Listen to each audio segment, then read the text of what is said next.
مس ہو اس کا وہ ہاتھ امام وقت سے مس نہیں ہو سکتا. صلوات پڑھ لیں. نعرہ حیدری، نعرہ حیدری، آواز بلند نعرہ صلوات. اللہم صلی علی محمد وآل محمد. تو ہمارے سب اعمال صبح سے شام تک کے، روایت ایک کہتی ہے کہ ہر روز امام وقت کی خدمت میں پیش ہوتے ہیں، اور دوسرا روایت کیا کہتی ہے کہ ہر شب جمعہ امام زمانہ کی بارگاہ میں ہمارے اعمال پیش ہوتے ہیں. سوچئے کہ جب ہمارے صحیفے امام کے سامنے جائیں گے، یہ فلاں کا نامہ اعمال ہے، صبح سے شام تک کیا کیا، یہ فلاں کا نامہ اعمال ہے. ہاں، تو ہم سب جو ان کے دشمنوں پر لعنت کرتے ہیں، سوچئے کس وجہ سے لعنت کرتے ہیں؟ کس وجہ سے لعنت کرتے ہیں؟ کہ انہوں نے امام کے دل کو زخمی کیا، امام کو اذیت دی ہے، ان کو رلایا ہے.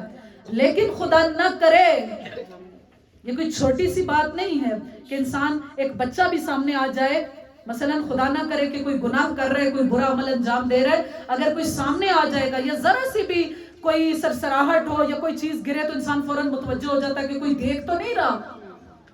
لیکن جب پتا ہے کہ امام وقت وقت ہمارے اوپر نظر رکھے ہوئے ہیں، لیکن اس کے باوجود ہر وقت گناہ میں بسر ہو رہا ہے، حلال حرام کی کوئی تمیز باقی نہیں رہ گئی، تو سوچئے کہ ہم امام وقت کو کس قدر اذیت اور تکلیف پہنچا رہے ہیں.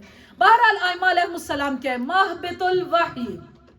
اور دوسری خصوصیت کیا ہے؟ معدن الرحمہ. ائمہ علیہ السلام رحمت کا معدن ہے. معدن کیا چیز ہوتی ہے؟ کہا کہ معدن وہ چیز ہوتی ہے کہ جہاں سے جس چیز کی بھی معدن ہوگی، معدن کو انگلش میں کیا کہا جاتا ہے؟ مائن سمجھ لیں، یہ اسی طرح کوئی چیز کہ جہاں پر ختم نہ ہو، جہاں پر ہمیشہ رہے. ائمہ کو کیا کہا گیا؟ معدن الرحمہ. توجہ، معدن الرحمہ. ایک دفعہ نہیں، دو دفعہ نہیں، ایسا نہیں. توجہ، ایسا نہیں کہ جیسے ایک دفعہ بارش برس جائے تو ایک دفعہ بارش برسی ہے کچھ دیر کے لیے اور اس کے بعد ختم ہو جائے. نہیں، ائمہ علیہ السلام رحمت کا معدن ہے، یعنی جہاں پر ہمیشہ رحمت ہی رحمت رہتی ہے، جہاں سے کبھی رحمت ختم ہی نہیں ہو سکتی. رحمت کیا چیز ہے؟ کہا کہ ائمہ کا لطف، ان کی محبت، ان کی شفقت، ان کی ہمدردی، ان کا پیار، ایک باپ کی طرح، جیسے ایک باپ اپنی اولاد سے محبت کرتا ہے، ائمہ علیہ السلام ہم تمام سے اسی طرح محبت کرتے ہیں. معدن الرحمہ. جیسا کہ دعائے کمیل کا جملہ کیا ہے کہ اے پروردگار تجھ سے سوال کرتا ہوں، اللہم انی اسألک برحمتک التی وسعت کل شیء. اے پروردگار تجھ سے تیری اس رحمت کا واسطہ جو ہر چیز کے اوپر چھائی ہوئی ہے. تو ائمہ علیہ السلام کیا ہے؟ معدن الرحمہ ہے. ایسا رحمت کا گھر ہے کہ جہاں پر ہمیشہ رحمت رہتی ہے، جہاں پر کسی وقت بھی وہ رحمت کم ہی نہیں ہوتی. اپنے چاہنے والوں کے لیے تو کیا، اپنے دشمنوں کے لیے بھی وہ کتنے رحیم ہیں، کتنے مہربان ہیں. کئی مرتبہ امام حسین علیہ السلام کی رحمت اور ان کی محبت، ان کی شفقت کو آپ کے سامنے پیش کر چکی ہوں. امام سجاد علیہ السلام کی کیا شفقت ہے، کیا محبت ہے. رسول خدا کی کیا ہے کہ وہی لوگ جو ان کے اوپر کوڑا پھینکتے تھے، وہ واقعہ آپ سب کو یاد ہے کہ وہ بوڑھی عورت جو ہر روز کوڑا کرکٹ ان کے اوپر پھینکا کرتی تھی، غلاظت کو پھینکا کرتی تھی. ایک دن رسول خدا اس گلی سے گزرے اور وہاں پر وہ عورت موجود نہیں ہے. رسول خدا نے پوچھا کہ آج وہ عورت یہاں پر موجود کیوں نہیں ہے؟ تو پتا چلا کہ آج وہ بیمار ہے. سوچئے کہ اگر ہمارے ساتھ ایسا ہو تو ہم کیا کہیں گے؟ شکر ہے کہ اچھا ہے کہ پروردگار نے اس سے بدلہ لے رہی ہے کہ بیمار ہو گئی ہے. نہیں، رسول خدا گئے، چونکہ معدن الرحمہ ہے. رحمت وہاں پر ملتی ہے، محبت وہاں پر ملتی ہے، وہاں پر شفقت ملتی ہے، وہاں پر الفت ملتی ہے، وہاں پر لطف ہی لطف ہے، وہاں پر کرم ہی کرم ہے. تو رسول خدا کیا گئے وہاں سے اس خاتون سے پوچھتے ہیں کہ بتاؤ کیا ہوا؟ کہا کہ میں بیمار ہوگی. اس کی عیادت کرتے ہیں، مزاج پرسی کرتے ہیں، اس کو جس چیز کی ضرورت ہوتی ہے وہ اس تک پہنچاتے ہیں. امام سجاد علیہ السلام، کون امام سجاد کی اس مہربانی سے واقف نہیں؟ آپ سب جانتے ہیں کہ بعد کربلا مدینہ میں امام سجاد علیہ السلام کا دسترخوان ہمیشہ رہا کرتا تھا، اور ایک مرتبہ اور امام خود تقسیم کیا کرتے تھے، آ کے کھانا دیتے تھے. ایک مرتبہ ایک شخص سامنے آیا اور اس نے کیا کہا کہ شاید آپ کو معلوم نہیں ہے کہ میں کون ہوں. امام سجاد کیا کہتے ہیں؟ مجھ سے زیادہ کون جان سکتا ہے کہ تو کون ہے؟ تو وہی ہے نا جو بازار شام میں ہمارے اوپر پتھر برسا رہا تھا. کہا تو پھر آپ اس قدر مہمانی کیوں کر رہے ہیں، اتنا لطف کیوں کر رہے ہیں کہ مجھے بھی کھانا دے رہے ہیں؟ امام علیہ السلام نے کیا ارشاد فرمایا کہ وہ تمہارا حسن سلوک تھا، یہ ہمارا حسن سلوک ہے. معدن الرحمہ. صلوات پڑھ لے محمد والا. اللہم صلی علی محمد وآل محمد وجل. خزان العلم. ائمہ علیہ السلام کیا ہے؟ علم کا خزینہ ہے.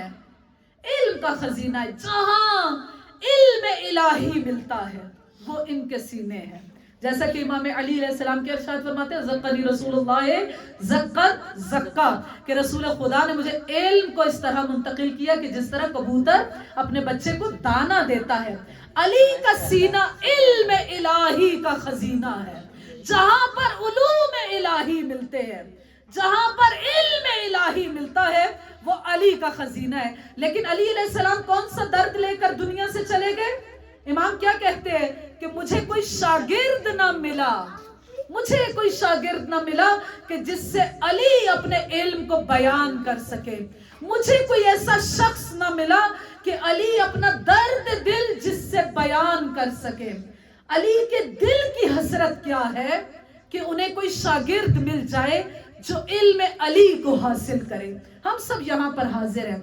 آئیں آج ایک وعدہ کریں اور امام سے کیا کہیں کہ مولا ہم سب حاضر ہیں، ہم آپ کے علم کو حاصل کریں گے، ہم آپ کے دل کو ٹھنڈا کریں گے. خزان العلم. ائمہ علیہ السلام کیا ہے؟ علم کا خزینہ ہے. جہاں پر علم الہی ملتا ہے وہ یہ ہستیاں ہیں. ایک روایت بتاتی ہوں، صلوات پڑھ لیں محمد والے محمد. اللہ اکبر. یا یا رسول اللہ. یا علی. یا علی. یا علی. محمد والی محمد پر بلندتر صلوات. اللہم صلی علی محمد وآل محمد وجل. ایک بہت مشہور روایت، بہت پیاری روایت کہ جو کہ امام جعفر صادق علیہ السلام کی ہے، اور کس سے ہے؟ کس کے ساتھ مکالمہ امام کا؟ طبیب ہندی کے ساتھ. امام جعفر صادق علیہ السلام ایک مرتبہ منصور دوانقی کے دربار میں گئے تو وہاں پہ امام نے کیا دیکھا کہ ایک طبیب بیٹھا ہوا ہے، اس کے سامنے ایک کتاب رکھی ہوئی ہے. توجہ، کتاب رکھی ہوئی ہے اور وہ کچھ پڑھ پڑھ کر امام اس کو منصور دوانقی کو سنا رہا ہے. امام کے پاس بیٹھ گئے. وہ طبیب کیا پوچھتا ہے منصور دوانقی سے کہ یہ کون ہے؟ کہا کہ یہ رسول خدا کے فرزند ہیں، امام جعفر صادق علیہ السلام ہے. طبیب ہندی جو اپنے آپ کو بہت بڑا عالم سمجھ رہا تھا پوچھتا ہے کہ کیا امام سے مخاطب ہے، کیا کہتا ہے کہ کیا آپ چاہتے ہیں کہ میں آپ کو بھی اس کتاب میں سے کچھ پڑھ کے سناؤں؟ تو امام نے کہا کہ مجھے اس کی ضرورت نہیں ہے. کہا کہ کیوں، آپ کے پاس بھی کچھ موجود ہے؟ کہا کہ ہاں ہمارے پاس بھی موجود ہے، ہمارے پاس رسول خدا صلی اللہ علیہ وآلہ وسلم کا دیا ہوا علم موجود ہے. صلی علی محمد وآل محمد وجل. ہمارے پاس رسول خدا کا دیا ہوا علم موجود ہے. کہا کہ اچھا ذرا آپ اپنے علم کو بتائیے. چونکہ وہ طبیب ہے تو امام علیہ السلام نے اس سے کیا بیان کیا کہ ہم، توجہ، ہم سردی کا گرمی سے علاج کرتے ہیں، گرمی کا سردی سے علاج کرتے ہیں، رطوبت کا خشکی سے علاج کرتے ہیں، خشکی کا رطوبت سے علاج کرتے ہیں. اور چونکہ رسول خدا نے ہمیں تعلیم دیا ہے کہ پیٹ جو ہے وہ ہر بیماری کا گھر ہے، سب سے زیادہ جو بیماری کا اثر ہوتا ہے وہ پیٹ پر ہوتا ہے.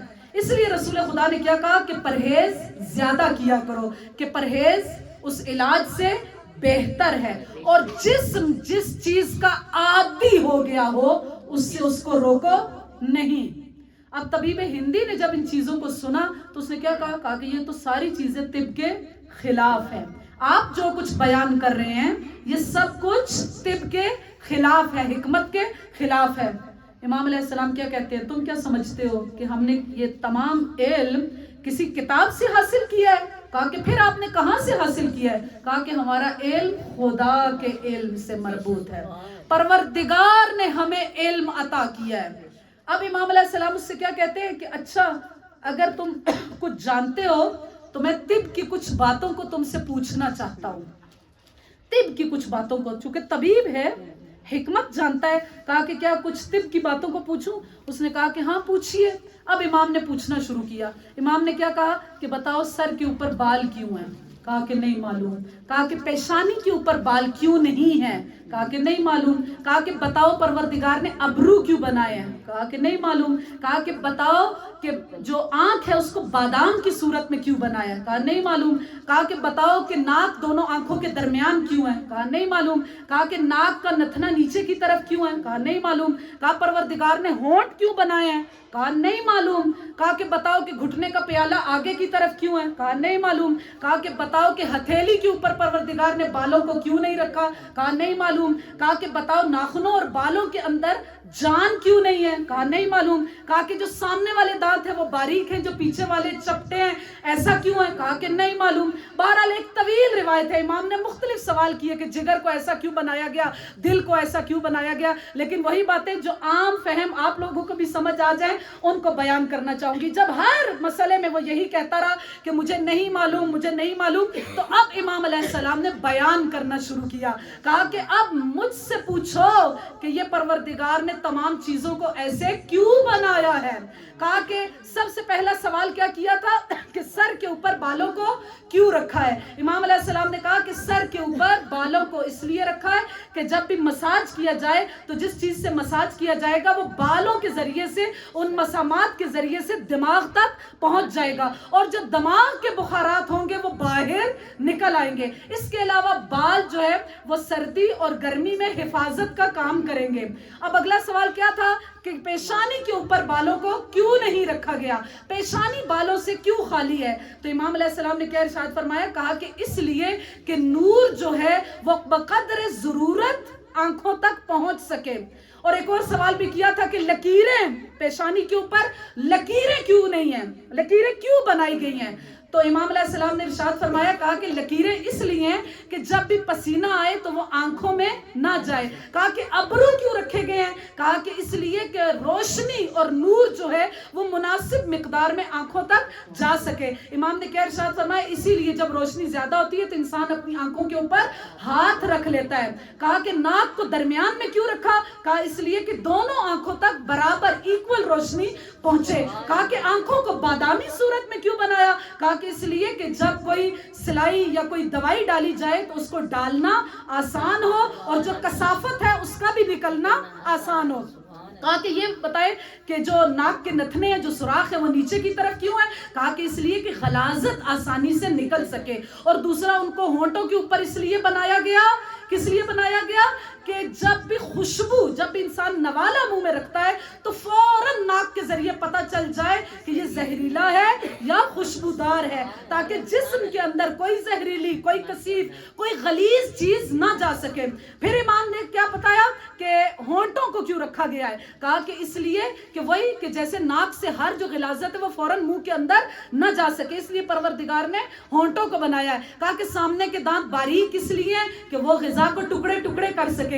پیچھے والے چپٹے کیوں ہیں؟ تاکہ وہ غذا کو پیس سکے. کہا کہ گھٹنے کا پیالہ آگے کیوں ہے؟ تاکہ چلنے میں آسانی ہو. ہاتھوں کے اوپر، ہتھیلیوں کے اوپر بال کیوں نہیں ہے؟ تاکہ لمس آسانی سے کیا جا سکے، انسان محسوس اچھے طریقے سے کر سکے. ناخنوں اور بالوں میں جان کیوں نہیں ہے؟ کہا کہ اس لیے کہ یہ بڑھ جاتے ہیں، انسان کو ضرورت ہوتی ہے کہ اسے کاٹا جائے. اگر ان میں جان ہوتی تو انسان کو کتنی تکلیف محسوس ہوتی. بہرحال اس وقت وہ طبیب ہندی یہ کہہ کر اٹھتا ہے کہ اللہ یجعل رسالت، اللہ یعلم حیث یجعل رسالہ، بے شک پروردگار بہتر جانتا ہے کہ وہ اپنی رسالت کو کسے عطا کرتا ہے. صلوات پڑھ لیں محمد والے. اللہم صلی علی محمد وعلی محمد. خزان العلم، یہ ہستیاں کیا ہیں؟ وہ ہیں کہ جہاں پر علم کا خزانہ موجود ہے، علم کے خزینہ دار یہ ہستیاں موجود ہیں. اور سوچئے کہ جو بھی بتایا کہ یہ معدن الرحمہ ہے، یہ اصول الکرم ہے، یہاں پر کرم ہی کرم ہے، یہاں پر رحمت ہی رحمت ہے. تو اگر کوئی آج سوچے، توجہ، آج کوئی یہ سوچے کہ وہ رحمت ہم تک کیسے پہنچے گی، ہم اس رحمت سے کیسے فیض یاب ہو سکتے ہیں، یہ جو مجلسیں ہیں، یہ جو زیارت امام حسین ہے، زیارت ائمہ علیہم السلام ہے، یہ جو آنسو ہیں، ہاں، یہ جو عزاداری ہے، یہ بہترین رحمت ہے، بہترین رحمت ہے کہ پروردگار عالم نے اس کا اجر اتنا زیادہ رکھا، اجر اتنا زیادہ رکھا۔ آج دنیا کے تمام عاشق روضہ حسین علیہ السلام پر جمع ہیں۔ کیا ثواب ہے اس زیارت کا، کیا ثواب ہے؟ کل کچھ آپ کی خدمت میں پیش کیا تھا، کیا ثواب ہے؟ روایت کیا کہتی ہے کہ حضرت عائشہ خود بیان کرتی ہیں، ام المومنین ہیں، بیان کر رہی ہیں کہ ایک مرتبہ میں رسول خدا کے پاس تھی، امام حسین علیہ السلام رسول خدا کی گود میں تھے، اور رسول خدا بیان کرتے ہیں کہ جو کوئی بھی حسین کی شہادت کے بعد اس کی قبر کی زیارت کرے گا اسے ایک حج کا ثواب عطا کرے گا۔ حضرت عائشہ کیا کہتی ہیں؟ ایک حج کا ثواب، یعنی جو مکہ جائے، اتنی زحمت کرے، جو ثواب اس کا ہے، اگر کوئی امام حسین علیہ السلام کی زیارت کرے گا تو اس کا بھی وہی ثواب ہے۔ رسول خدا نے کہا کہ نہیں، 2 حج کا۔ حضرت عائشہ حیرت سے پھر کہتی ہے کیا 2 حج کا؟ کہا نہیں، 3 حج کا۔ کیا 3 حج کا؟ جتنا حیرت کرتی گئی رسول خدا حج کی تعداد کو بڑھاتے چلے گئے، حتیٰ روایت وہاں پر آ کر رک جاتی ہے کہ بی بی عائشہ کیا کہتی ہیں کہ کیا 90 حج کا؟ تو رسول خدا نے کہا کہ ہاں، جو کوئی بھی حسین کی قبر کی زیارت کرے گا وہ ایسا ہے کہ جیسے اس نے 90 بار مقبول حج کیا ہو۔ اب ایسا نہیں ہے کہ کوئی یہ کہے کہ ہم حج کے اس ثواب کے منکر ہیں۔ جو کوئی بھی معرفت اور عشق کے ساتھ امام حسین علیہ السلام کی زیارت کر لیتا ہے، پروردگار عالم اس کو اس قدر ثواب عطا کر دیتا ہے کہ جیسا کہ حدیث ہے امام رضا علیہ السلام سے، صلوات پڑھ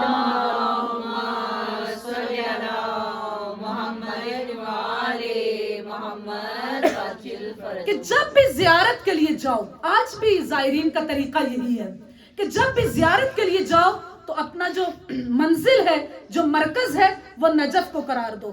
آج بھی زائرین جب جاتے ہیں تو سب سے پہلے کہاں جاتے ہیں؟ نجف جائیں گے۔ کاظمین سامرا سے زیارت کریں گے، واپس کہاں پہ آئیں گے؟ نجف۔ کربلا جائیں گے، واپس کہاں پر آئیں گے؟ نجف۔ کہا کہ اپنی منزل نجف میں امیر المؤمنین علی ابن ابی طالب کی زیارت کو قرار دو۔ اپنی منزل نجف کو قرار دو۔ تو سائل نے سوال کیا کہ اچھا یہ بتائیے کہ امام علی علیہ السلام کی زیارت کا کیا ثواب ہے؟ کہا کہ بالکل اسی طرح کہ کمن زار رسول اللہ، کہ جیسے کہ کوئی رسول خدا کی زیارت کر لیتا ہے۔ کہا کہ اچھا کہ جب امام علی علیہ السلام کی زیارت کا ایسا ثواب ہے کہ جیسے کہ رسول خدا کی زیارت، تو یہ بتائیے کہ امام حسین علیہ السلام کی زیارت کا کیا ثواب ہے؟ کہا کہ حسین کی زیارت کا ثواب ایسا ہے کہ جیسے کوئی خود عرش پر اللہ سے ملاقات کر لیتا ہے، اللہ سے ملاقات کر لیتا ہے۔ اور روایت کیا کہتی ہے کہ جب جنت میں جائیں گے، توجہ، جنت میں جب جائیں گے، رسول خدا کیا کہتے ہیں؟ تمام انبیاء سے پہلے اگر کوئی جنت میں جائے گا تو وہ میں ہوں گا، یعنی افضل المرسلین، احمد مجتبی، خاتم النبیین سب سے پہلے جنت میں جائیں گے۔ لیکن رسول خدا کیا کہتے ہیں؟ مجھ سے پہلے میری دختر جنت میں جائے گی، یعنی سب سے پہلے سیدہ جنت میں جائیں گی، اور اس کے بعد رسول خدا، اور اس کے بعد تمام انبیاء۔ اور کیا کہنا زائر امام حسین علیہ السلام کا کہ وہ سیدہ جو سب سے پہلے وارد بہشت ہوں گی، وارد جنت ہوں گی، وہی سیدہ ایک زائر کے لیے کربلا کے باہر استقبال کے لیے حاضر ہو جاتی ہیں۔ زائر کا استقبال ملائکہ نہیں کرتے۔ اتنی زیادہ روایات ہے، اتنی زیادہ روایات ہے زیارت کے ثواب میں کہ راوی یہ کہتا ہے کہ مجھے یوں لگا کہ شاید ہر انسان کے اوپر واجب ہے کہ وہ زندگی میں ایک مرتبہ ضرور امام حسین علیہ السلام کی زیارت کرے اور اس ثواب سے بہرہ مند ہو۔ ان آنسوؤں کی کیا قیمت ہے، آنسوؤں کی کیا قیمت ہے، یہ جو غم حسین میں بہائے جاتے ہیں۔ لیکن ہر آنسو نہیں، رویا تو امام حسین علیہ السلام پر کربلا میں بھی اشقیاء بہت روئے تھے، راہ کوفہ میں بھی بہت روئے، شام میں بھی بہت روئے۔ ہاں، روایات کیا کہتی ہیں؟ ہر دشمن حسین امام حسین علیہ السلام پر اس نے گریہ کیا سوائے ابن زیاد کے۔ کہا کہ وہ ایسا شقی انسان تھا کہ اس نے امام حسین علیہ السلام کی اس مظلومیت پر ایک آنسو بھی اس کی آنکھ سے نہ نکلا۔ تو بہرحال روئے تو وہ بھی ہیں، لیکن انہیں وہ ثواب حاصل کیوں نہیں ہے؟ کہا کہ جو کوئی عشق، محبت اور معرفت کے ساتھ جس کی آنکھ سے ایک آنسو نکل آتا ہے، ایک آنسو، انشاءاللہ کہ دعا کریں کہ ہمارا کوئی ایک آنسو اس قدر مقبول قرار پائے. کہا کہ جب بروز محشر ہوگا اس آنسو کو بہت احترام کے ساتھ، بہت احترام کے ساتھ رسول خدا کے پاس لے جایا جائے گا. کہا کہ یا رسول اللہ اس آنسو کی قیمت کیا ہے؟ رسول خدا کیا کہیں گے؟ کیا کہیں گے کہ نہیں، میں اس کا خریدار نہیں ہوں. کہا کہ اسے علی کے پاس لے جاؤ. اس آنسو کو علی کے پاس لے جایا جائے گا اور علی کیا کہیں گے؟ میں اس آنسو کا خریدار نہیں ہوں. اب سیدہ کے پاس اس آنسو کو لے جاؤ. جب سیدہ کے پاس لے جایا جائے گا تو سیدہ کیا کہیں گی؟ کیا کہیں گی؟ اسے آب حیات سے غسل دو، اسے موتی کی شکل میں، موتی کی شکل میں لے آؤ. اور سیدہ بھی کیا کہیں گی کہ میں اس کی خریدار نہیں ہوں بلکہ اس آنسو کا خریدار خود پروردگار ہے، خود پروردگار ہے. دیکھیے کسی چیز میں ریا جائز نہیں ہے، ایسی کسی عمل میں ریا جائز نہیں ہے سوائے عزائے حسین میں. کیا کہا گیا؟ من بکا و ابکا و تباکا فلہ الجنہ.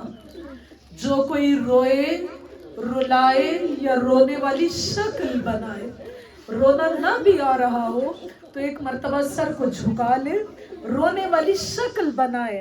رونا نہیں آ رہا، یہ ریا ہے نا کہ ہمیں رونا نہیں آ رہا لیکن ہم رونے والی شکل بنا رہے ہیں. تو پروردگار کیا کہتا ہے؟ من بکا و ابکا و تباکا فلہ الجنہ. جو کوئی روتا ہے، رلاتا ہے یا رونے والی شکل بنا لیتا ہے، پروردگار اس کے اوپر جنت کو واجب کر دیتا. آئیے آج غم حسین میں آنسو بہائے، سیدہ کو ان کے لال کا بوسہ دے. انشاءاللہ کہ سیدہ اس مجلس میں موجود ہو، ہمارے آنسو رومال سیدہ کی زینت بن جائے. آج کا دن عاشور سے کم نہیں ہے. کیوں 40 کو منایا جاتا ہے؟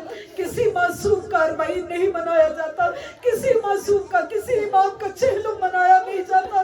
پھر آخر امام حسین کا چہلم کیوں منایا جاتا ہے اور کیوں کہا جاتا ہے کہ یہ عاشور سے کم دن نہیں ہے؟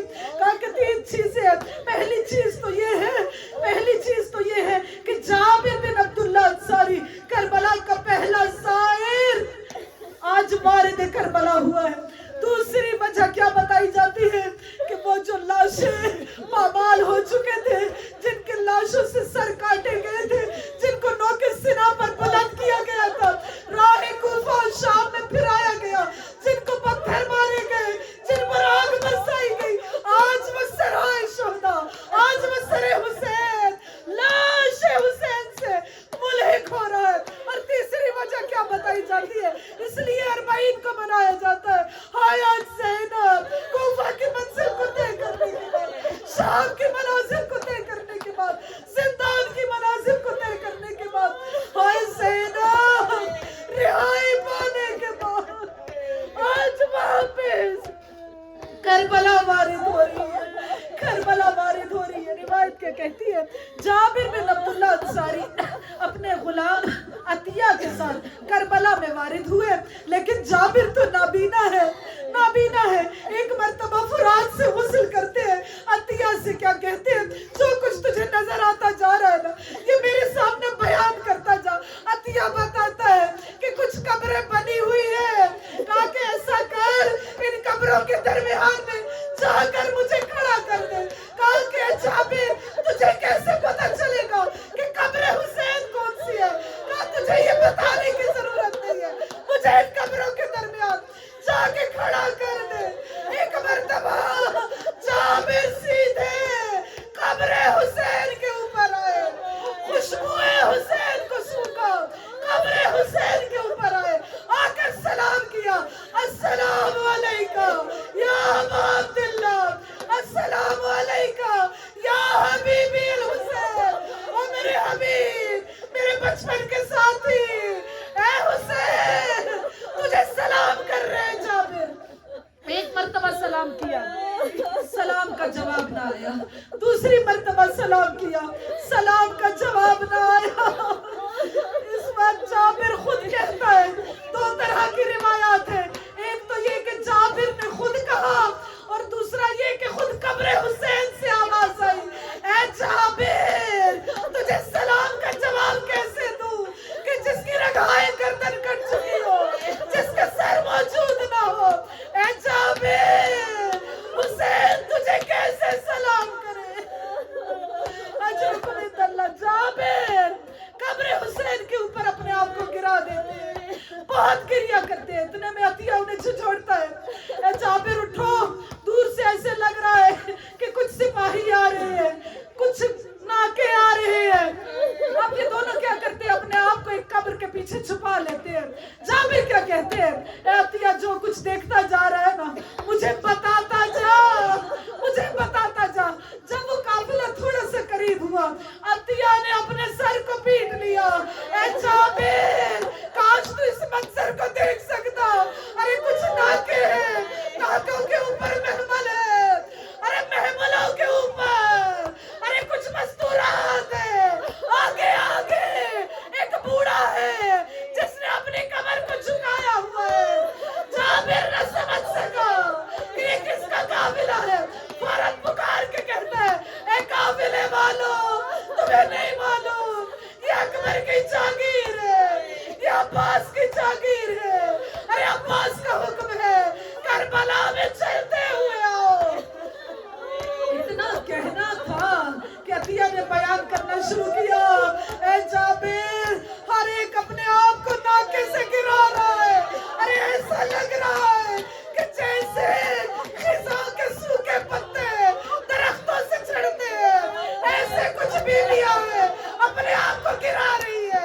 ارے کربلا میں قریب آئے، کہا جابر ارے تجھے اس منظر کو کیسے بتاؤں، ارے جس قبر پر تو گیا تھا، ارے سب بیویاں اور وہ بوڑھا بہاری اس قبر پر آئے ہیں، اپنے آپ کو گرا رہے ہیں اور آواز دے رہے ہیں، واہ حسین واہ بتا۔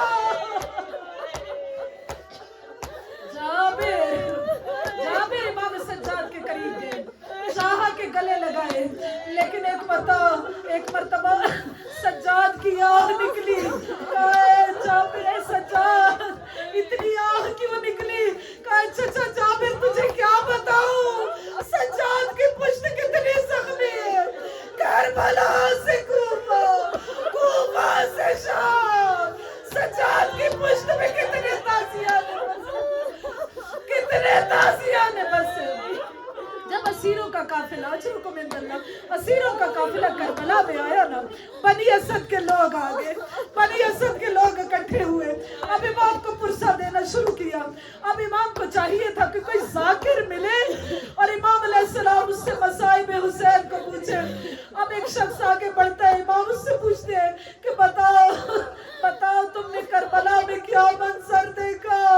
ارے وہ بوڑھا شخص بتاتا ہے، امام سجاد سنتے ہیں، کبھی قاسم کی شہادت کو بتایا، کبھی علی اکبر کی شہادت کو بتایا، ہاں ایک ہی بوڑھا تھا، ایک ہی ایسا انسان تھا جو کبھی ایک جوان کا لاشا اٹھا کے لاتا تھا، کبھی دوسرے جوان کا لاشا لاتا تھا، ہائے بڑا بوڑھا تھا، ارے بڑا غمزدہ تھا، ہاں ایک وقت وہ بھی آیا کہ جب وہ کربلا میں اکیلا رہ گیا، ہائے ہر طرف سے اس پر حملہ ہوا، امام سجاد اتنا گریہ کرتے ہیں، اتنا گریہ کرتے ہیں، گر کر بے ہوش ہو جاتے ہیں۔ آج جب زینب کربلا میں آئی ہوگی تو سوچئے بی بی کو کیا کیا منظر یاد آیا ہوگا، کبھی اکبر کا کلیجہ، کبھی قاسم کے ٹکڑے، اور بی بی نے خود بیان کیا کہ مجھے کئی منظر یاد آئے، کبھی مجھے شام غریبہ کا وہ منظر یاد آیا کہ جب سروں کو جدا کیا جا رہا تھا، لاشوں کو گھسیٹا جا رہا تھا، مقتل میں اکٹھا کیا جا رہا تھا، کہ جب گھوڑوں کی نال بندی ہو رہی تھی، ہائے زینب ایک ٹیلے پر بیٹھی اس منظر کو دیکھ رہی تھی، ہائے جب لاشوں کو پامال کیا گیا، لاشوں کو پامال کیا گیا۔ جب جناب زینب واپس مدینہ پہنچی نا تو کسی نے امام سجاد سے سوال کیا، اے مولا یہ بتائیے کہ کس کس کا لاشا پامال ہوا، کیا حبیب کا لاشا پامال ہوا، کیا ہور کا ہوا، کہا نہیں زینب کہتی ہے صرف لاش حسین پا مالی. ایسا کیوں ہے؟ کہا اس لیے کہ حبیب کے قبیلے والے آ گئے، ہور کے قبیلے والے آ گئے، زہیر کے قبیلے والے آ گئے. ہر ایک قبیلے والوں نے اپنے اپنے شہید کے لاشیں کو اٹھا لیا، صرف رہ گیا حسین کا لاشا، یا اولا محمد کا لاشا. زینب کو شام غریبہ بھی بڑی یاد آئی ہوگی. ابھی عباس مجھے کیا بتاؤں تیرے بعد زینب کا کیا حال ہوا کہ جب خیموں کو جلا دیا گیا، زینب کی چادر کو لوٹ لیا گیا، لوگ ہمارے خیموں میں آ گئے، لوگ ہمارے خیموں میں آ گئے. ایک شکی بیان کرتا ہے کہ میں امام سجاد کے خیمے میں گیا، میں امام سجاد کے خیمے میں گیا، میں نے دیکھا کہ کوئی بی بی پاس بیٹھی ہوئی ہے، ان کی تیمارداری کر رہی ہے. کہا کہ میں نے دیکھا امام سجاد کے نیچے بڑا قیمتی بستر ہے.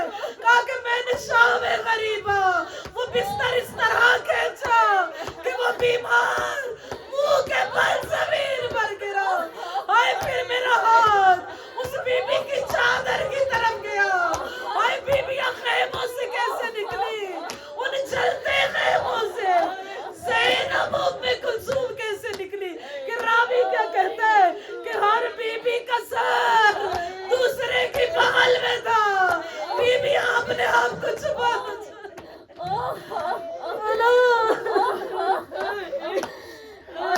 لعنت اللہ علی الظالمین وسيعلم الذين ظلموا أي منقلب ينقلبون. یا اللہ یا محمود بحق محمد، یا علی بحق علی، یا فاطر بحق فاطمہ، یا محسن بحق حسین، یا قدیم الاحسان بحق حسین علیہ السلام. پروردگارہ تجھے آج کے دن کی زینب کی مصیبت کا واسطہ کہ بی بی جب وارد کربلا ہوئی، بی بی جب امام حسین کی قبر پر آئی نا، بی بی نے ایک مرثیہ کیا. کیا کہا؟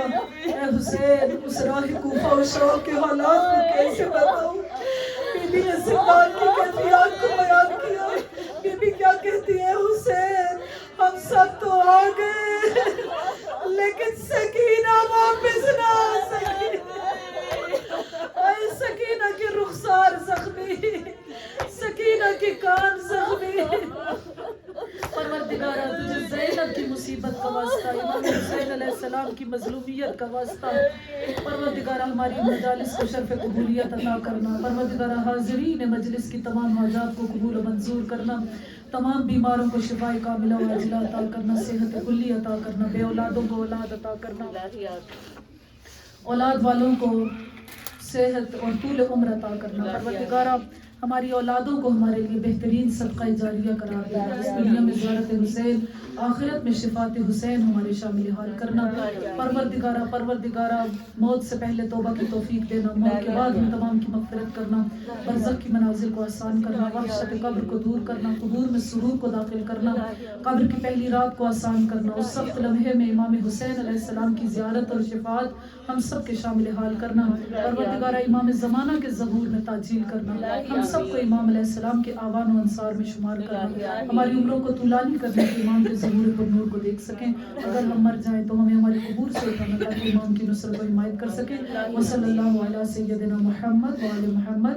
ایک مرتبہ سورہ فاتحہ سب مرحومین کے بلندی درجات کے لیے.